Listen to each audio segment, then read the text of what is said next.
Hello, I'm just going to quickly talk with you about one of the challenges that we face when dealing with 3D objects in mathematics, and that is drawing a 3D object on a two-dimensional surface like this. How do we present the depth, the third dimension that comes with it? I'm just going to quickly introduce briefly how to draw some objects. Most of it I'm going to use an application of oblique view.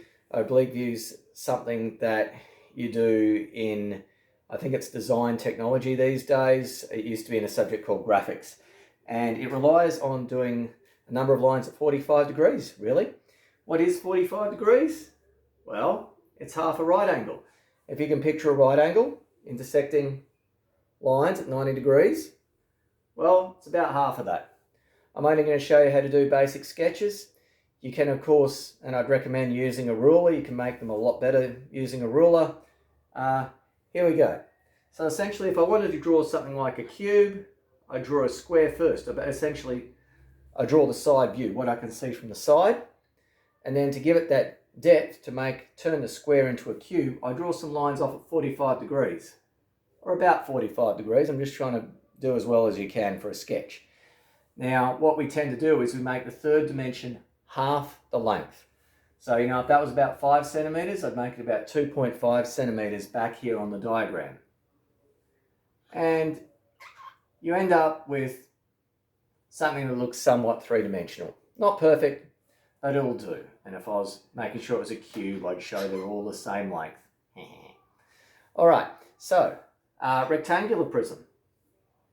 Similar deal. Do the side view. I have a rectangle. Do some lines at 45 degrees. Connect them up. There we go. There's a rectangular prism. I could also draw the lines in there. What you don't see. The little dash lines there showing the other corners and sides of the rectangular prism. I could have done that with a cube too. I'll do that now. Down. Again, 45 degrees being the key. That 45 degrees ties it all together. So look at a couple of weirder things from here. Yes, but scratch. No, right. Okay. So let's say you wanted to draw some steps in a rectangular prism. So something like this. There's my side view. Now again, to make it three-dimensional, some lines at about 45 degrees. That wasn't 45. But the difference is, I need to do it for each and every thing that's on here. So this here is going back at 45 degrees. That there's going back at 45 degrees. That's going back at 45 degrees. Everything's going back at 45 degrees. It's the only way you're going to make it look sensible. See, and even there I missed one. So when you're going through and connecting everything up here, you're going to have to go through along here on the side. And from here, like it does at the front, it's going to go up. Then it's going to go across. Then it's going to go up. Then it's going to go across. And it's not completely lining up there, which isn't a good sign. So we've done something not completely accurate here.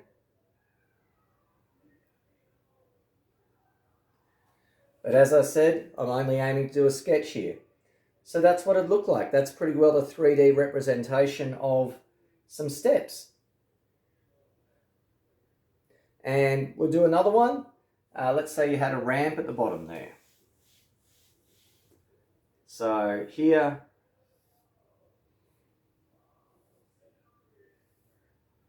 again, the key's 45 degrees. Everything's at 45 degrees. All right, connect it up, there, down, across, parallel to this line. You can make it there. And down from the back.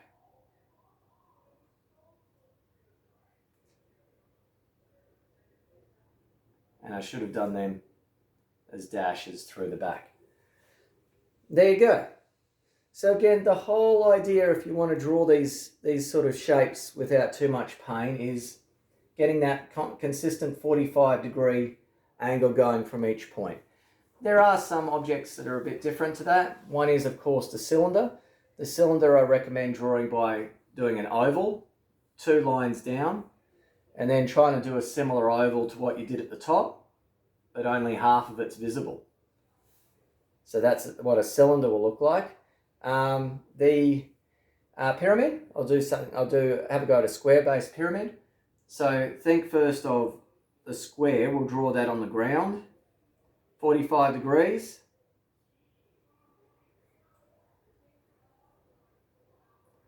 Because a pyramid always rises to a point at the top.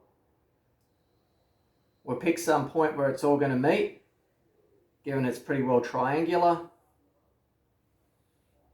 Connect it up. So that's probably a pretty unusual object compared to the other ones I've done, in that, yes, I drew the base first. I drew the square using depth first, and then connected it all up to the top. Different people probably have different ways of doing it. Anyway, I hope this gives you some idea. If you wanted to make this more accurate, by all means, use a ruler. Make sure to make that depth, that third dimension, half the length. And you can start, and if you really want to do it properly, get a set square and a 45-degree set square. Have you ever seen one of them? Some of you would have. Looks a bit like that, as a right angle, and they're both at 45 degrees and they've got measurements on them. That's how they do it more accurately. But there you go, guys. That's enough for what you'll need for in class in Year 7 mathematics and in that assignment if you're giving it a good go. Cheers.